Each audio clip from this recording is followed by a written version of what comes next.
hoy en el programa a un veterano de la fotografía, el profesor Osvaldo García, con quien conversaremos en torno a la publicación de su reciente libro Fotografías para la Historia de Puerto Rico, editado por la editorial universitaria, y hablaremos de otras cosas interesantes que este artista, diríamos, tan polifacético, nos va a enseñar. Buenas tardes y bienvenido al programa, Osvaldo. Para mí es un placer estar con usted esta tarde. Pues muchísimas gracias. Vamos a señalar que la mayor parte del programa la vamos a dedicar al libro, pero yo quiero también que todas las personas que nos escuchan sepan que estamos ante una persona que se ha dedicado al dibujo, o sea, que ha incursionado en el campo de dibujo, de la fotografía, la restauración, la pintura, y que es graduado de Administración Comercial de la Universidad de Puerto Rico de la clase del 35.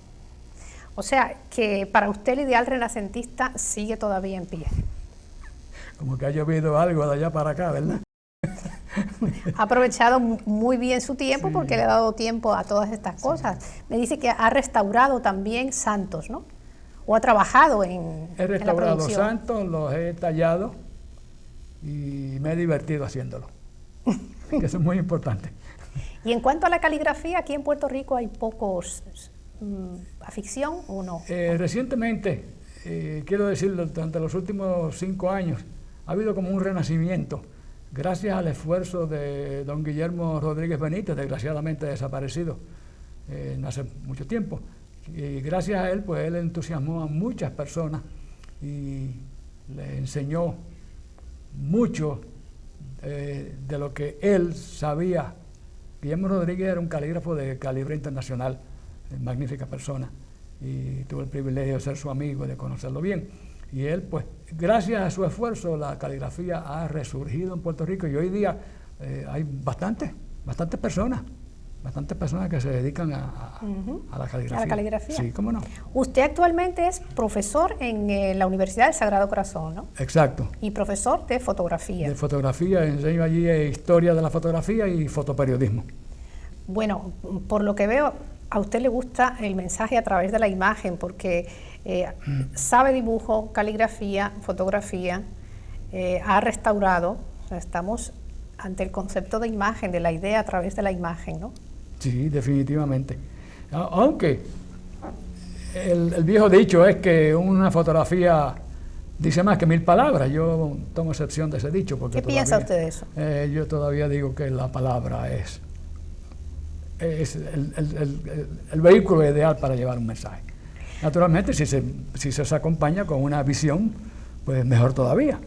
Pero generalmente, yo le diría que un gran porcentaje de la gente ve la fotografía como diversión, como distracción.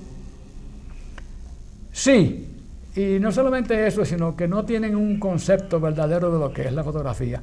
Es que en este mundo moderno, cualquiera se compra una camarita que de un valor completamente dentro de los medios de cualquiera, y esa camarita pues no solamente usted no tiene que pasar ningún trabajo, sino solamente enfocar, apretar un botón y se acabó, y la cámara lo hace todo. Y no solamente eso, sino que hoy día hay cámaras que hasta le hablan, le dicen, mira, ten cuidado, esto no es así. O no van, no trabajan, no funcionan, si lo que está haciendo no está mal hecho. Y no es como en los tiempos cuando yo empecé a jugar con la fotografía, y mucho menos cuando Talbot y Daguerre y demás empezaron. Aquello entonces era pura ciencia, química, física y mucha dedicación.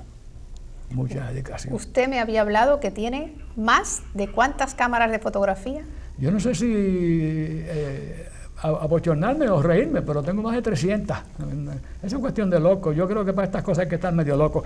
No en su totalidad, pero un poquito, y eso ayuda. Dígame una cosa, ¿y las más antiguas de cuándo datan? La más antigua que yo tengo es como aproximadamente de 1880. Es una cámara sumamente grande. Apenas bueno, esa sería de las primeras, ¿no? No, ¿Quizá? La fotografía fue descubierta en el 1839. ¿Pero era con la técnica del daguerrotipo todavía? No, el daguerrotipo duró muy poco. ¿Duró poco? Duró muy poco. El daguerrotipo ya el año 54, el año 1854 ya había perdido el entusiasmo. Era un proceso maravilloso. Pero muy complicado. Pero ¿eh? complicado. y se requerían conocimientos especiales y equipo especial, y luego pues fue sustituido por el papel, y cuando llegó el papel vino para quedarse. Tenía una gran dificultad, y era que era una pieza, una única, y se acabó. O sea, no era cuestión de sacar muchas, sino una solamente. No se podía reproducir. Después vino el negativo con el papel, y de ahí toma su negativo y usted saca cuantas copias usted necesite. Y naturalmente a un precio mucho más barato. Claro. Y volviendo a las cámaras que usted tiene, ¿ustedes tienen que dar algún mantenimiento a esas cámaras? Sí. Por lo menos tengo que estar periódicamente funcionándolas, porque muchas de ellas como que el mecanismo como que como que se congela, y sobre todo en la época de frío, cosa rara, ¿verdad? Del frío puertorriqueño, entre comillas. Son muy sensibles esas cámaras. Sí, muy sensitivas. Sí. Muchas veces en tiempos de frío, como están quietas y sin uso, pues como que hay algo, yo diría que el mismo lubricante como que se endurece o algo por el estilo que obstruye, y las cámaras pues se ponen, pierden la efectividad y el funcionamiento como debiera ser. O sea que por lo menos hay que funcionarlas, activarlas una que otra vez. Para mantenerlo. Para mantenerla caminando, sí. ¿En algún momento usted podría pensar en hacer una exhibición de todo eso? Se ha hecho. ¿Se ha hecho? Se ha hecho. Aquí en la Universidad de Puerto Rico se hizo, y en la Universidad Regional de Bayamón se hizo, en la Católica de Ponce, en la Regional de Ponce.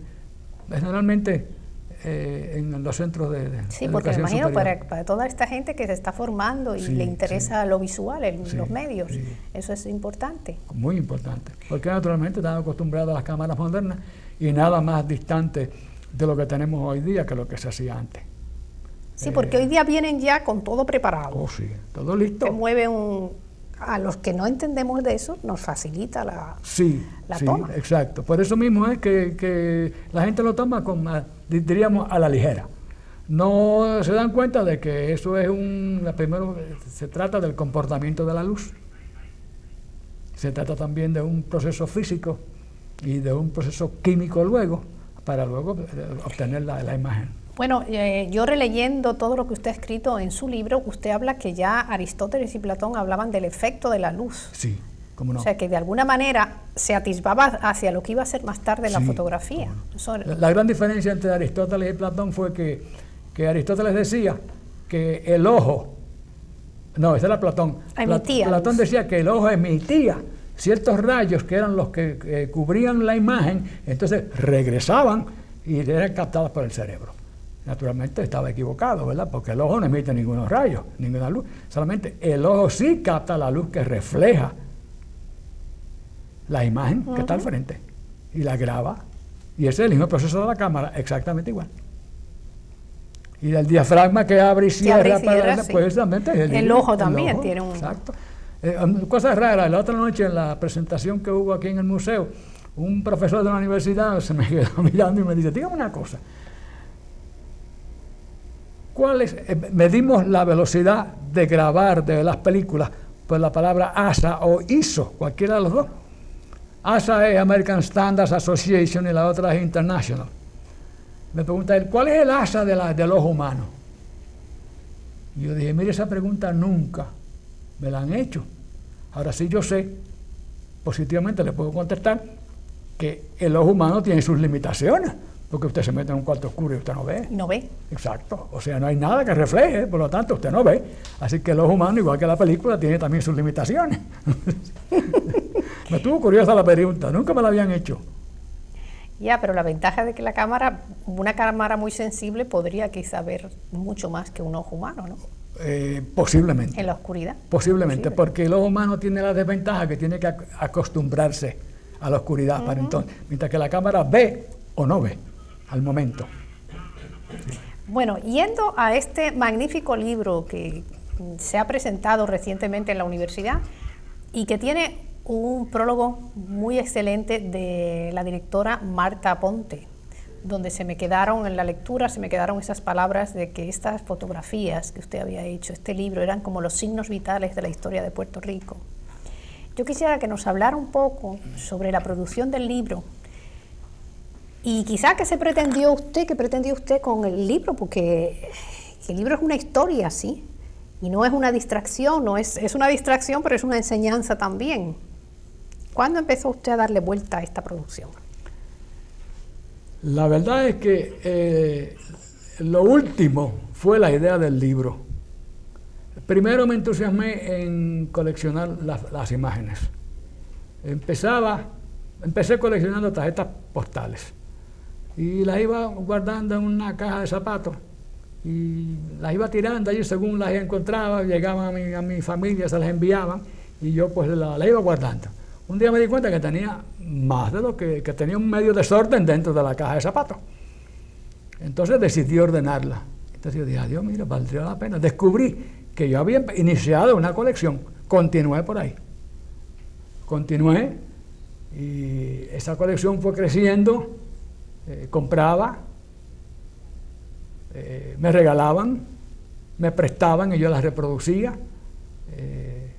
Me convertí en un asiduo concurrente del Archivo Nacional y vi cuántas fotografías tienen ellos allí, reproduje las que me interesaron. Dicho sea de paso, recibí la ayuda de esos magníficos muchachos y muchachas que trabajan allí, que verdaderamente sin ellos pues hubiese sido muy difícil lograr lo que finalmente se hizo. La gente del archivo. La gente del archivo. Hoy muy hábilmente dirigido por el señor don Luis de la Rosa Martínez.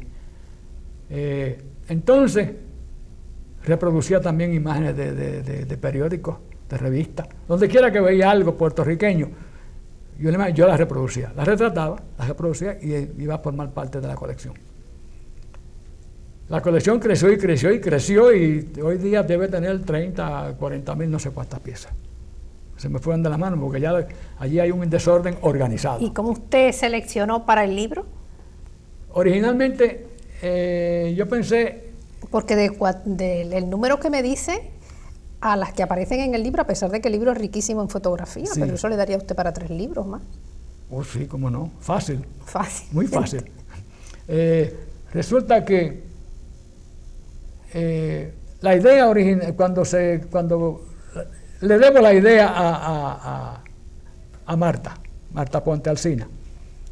La señora Ponte un día se me presentó y me dijo, de esas fotografías que tienes aquí, y para entonces ella era la directora del Departamento de Publicaciones del Instituto de Cultura, y me dice, ¿cuándo vas a acabar de hacer ese libro que estamos hablando hace tiempo? Y yo lo publico, me dijo. Y le dije, ¿tú lo publicas? Me dice, pues yo lo hago. Pedí vacaciones allá, me ausenté del Sagrado Corazón y empecé a trabajar en el libro. Originalmente seleccioné 1200 fotografías. Eran muchas. Eso hacía el libro más costoso todavía. Uh-huh. Hice un nuevo un resaque, diríamos, de allí hasta que llegó a como a 900, todavía era mucho. Finalmente quedaron sobre 760, que son las que tiene el libro hoy día. Y la idea del libro era, mi único interés era que el pueblo de Puerto Rico, la gente del pueblo, el pueblo, se viera retratado en el libro. Naturalmente, las limitaciones que hay es que la fotografía se descubrió en el 1839 y la fotografía llegó a Puerto Rico en el 1844. Uh-huh. ¿Qué pasó en esos 5 años? No sé, no he encontrado. Si vino antes o algo por el estilo, no le sé decir. Solamente sé que la investigación que yo he hecho me conduce hasta el 1844 y se acabó, no hay nada más. Entonces empezamos a seleccionar fotografías con el inconveniente de que para aquella época el que se retrataba era el rico, el pobre no se retrataba. Ya, pero usted ha balanceado en el libro el rico y el pobre con las locaciones, quizás. Dentro de lo posible, que preferentemente tirándome hacia el pueblo. Sí. Eso se nota. Bueno, el libro para mí tiene un mensaje social muy claro, ¿no? Dentro de la historia de Puerto Rico. Pues eso es lo que yo quería, que el pueblo se viera. Y he tenido 2 experiencias muy agradables. Una señora de Lajas me llamó echándome bendiciones y yo le dije, mientras más me eche, mejor todavía. Siga por ahí que me hacen falta.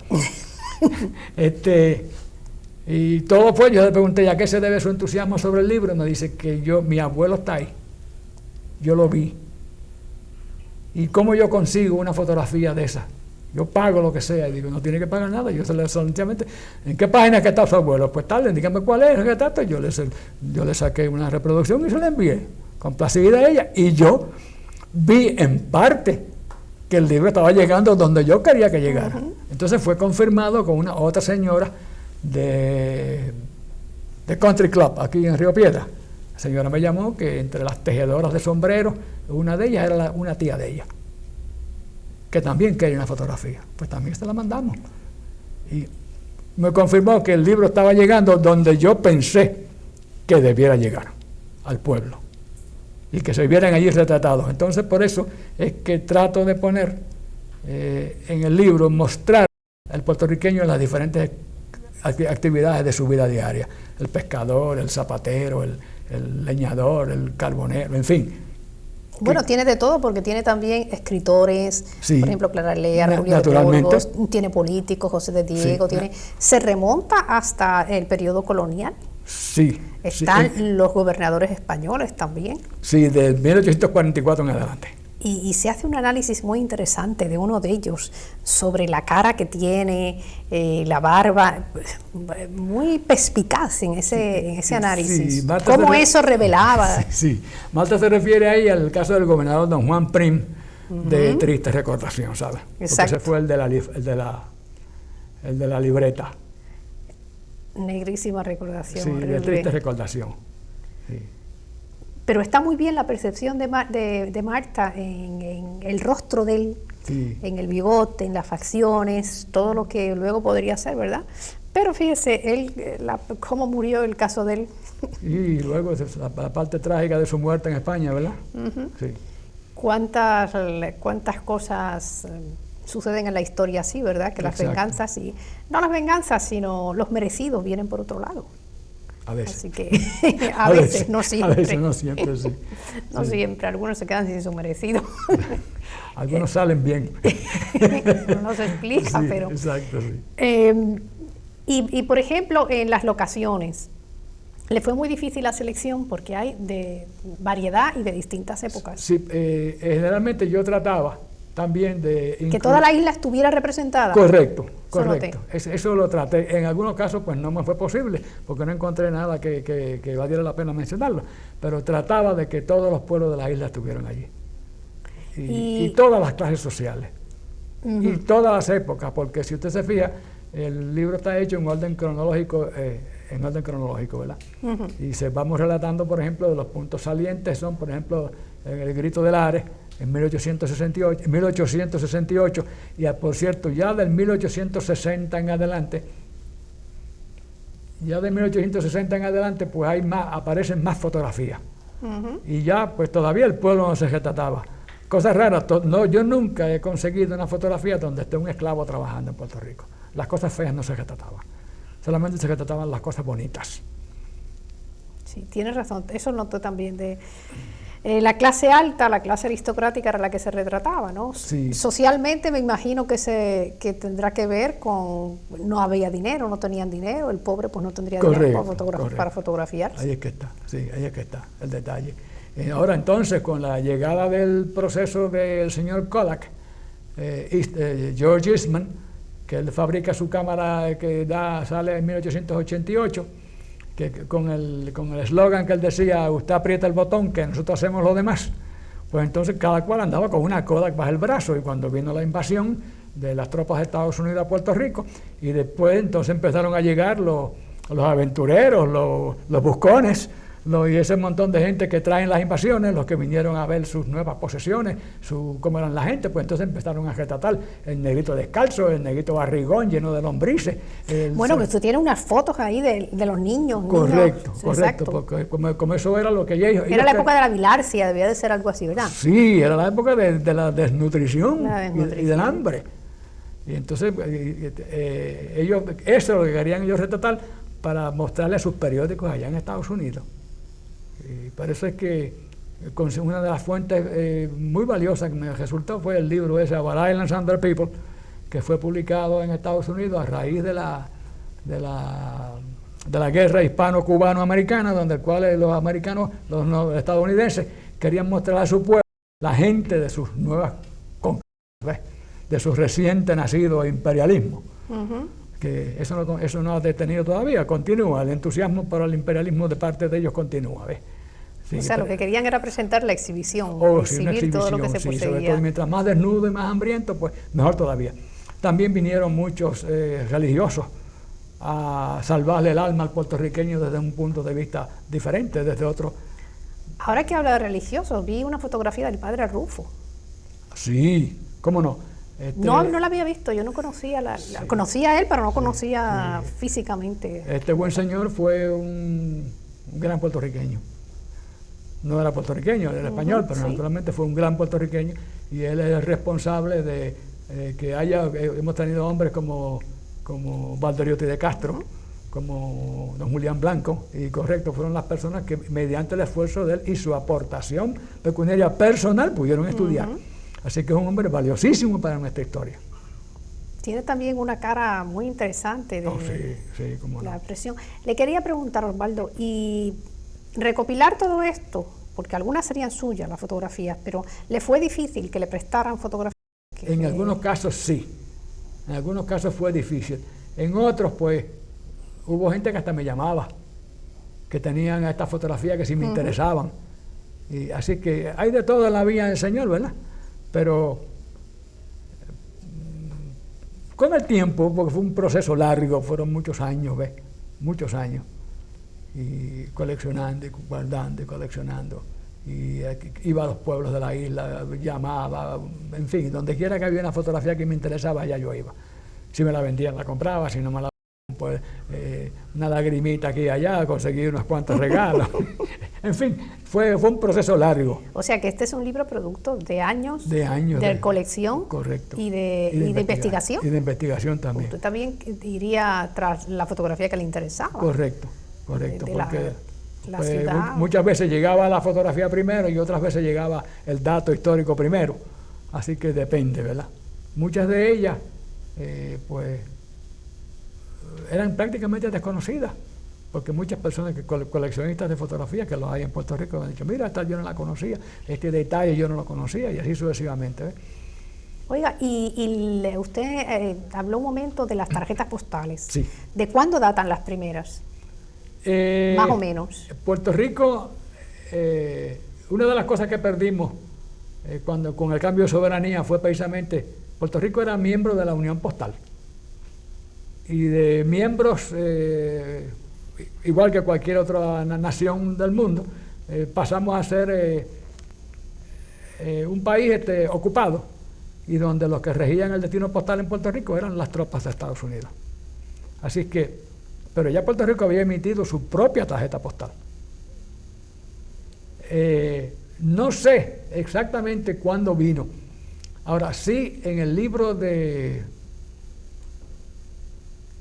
hay un libro de... me estoy poniendo viejo. Se me olvida. Que trata sobre... Sí, que trata sobre... ¿La historia de la tarjeta postal? Alejandro Tapia y Rivera dice en sus memorias que cuando él era un adolescente, él dice cómo se enviaban las cartas de un pueblo a otro, Puerto Rico, y era uno de la milicia quien las llevaba. Entonces, lo que yo trato de fijar es que entonces él dice, luego llegaron las tarjetas postales, y don Cayetano Colitoste dice que él también logró esa época, que entonces se enviaban un cartón dibujado, se enviaba con una sirvienta en un azafate filigranado, como dice él, de casa en casa para el día de Año Nuevo, los días de felicitación. Así que yo calculo más o menos que eso fue que la tarjeta postal llegó a Puerto Rico más o menos como para el 1850 o algo así por el estilo, en la década del 50. ¿Usted tiene algunas de ellas? Del 50 no. Tengo la que publicó Puerto Rico, la que se publicó, pero son las oficiales. Las oficiales del Correo General, ¿verdad? Sí, sí, España, sí. La tarjeta postal, España publicó en el 1873. Así que para el 78 fue que nosotros sacamos la primera en Puerto Rico. De ahí en adelante, cuando vino la cuestión de los estadounidenses llegaron a Puerto Rico, pues después se desbordaron, porque ya Estados Unidos había aprobado una ley que permitía que la tarjeta postal se enviara a través del sistema oficial solamente por 1 centavo. Y 1 centavo extremadamente barato, un Barato, mensaje claro. muy barato, y entonces pues se desbordaron enviando tarjetas postales a través de aquí. Y de ahí es cuando empiezan, y ahí es cuando son las que son verdaderamente valiosas para el coleccionista. Bueno, Osvaldo, yo creo que en algún momento me gustaría que volviera aquí al programa porque nos ha dejado con la miel en la boca de las tarjetas postales, de las fotografías antiguas y que presentáramos algo a los televidentes. Nos tenemos que despedir ya. Gracias por haber estado con nosotros aquí en el programa y les recomiendo que no pierdan de vista el libro Fotografías para la Historia de Puerto Rico. No se van a arrepentir, no solo para beneficio personal, sino también como un magnífico regalo. Hasta otro momento, amigos, en Síntesis Universitaria.